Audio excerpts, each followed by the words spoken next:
Shri Swami Samarth. Good morning.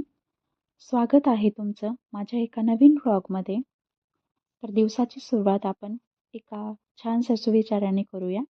माणसाने समोर बघायचं की पाठीमागे यावरच पुष्कळचं सुखदुःख अवलंबून असतं.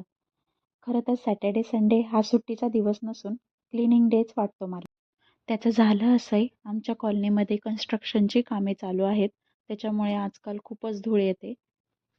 क्लिनिंग करून होत नाही तेच. घरात 2 मिनिटे कुठेतरी शांतता वाटली की समजून जायचं कुठेतरी काहीतरी उद्योग चालू आहे, हे तुम्हीच बघा. आणि एवढं सगळं करून पण व्हिडिओ काढू नको म्हणून रडायचं चालू होतं. तर दुपारी आमचं जेवण झालं.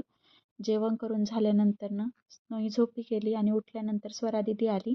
स्वरादिदी आल्यानंतर स्नोई तिला कॉंग्रॅच्युलेशन करत होती, कारण तिला स्कूलमध्ये मेडल भेटलं. त्याच्यानंतर डान्स प्रॅक्टिस होती. डान्स प्रॅक्टिस झाल्यानंतर आम्ही मार्केटला गेलो. मार्केटमधून आल्यानंतर जेवणाची तयारी सुरू झाली. प्रत्येक आईला आपल्या लेकराची किती काळजी असते ते तुम्हीच बघा. मग ते भातुकलीतला खेळ असू दे, नाहीतर खरोखरची आई असू दे. चला तर मग आजसाठी एवढेच. भेटूया उद्याच्या व्लॉगमध्ये. Good night. Bye bye. Stay tune.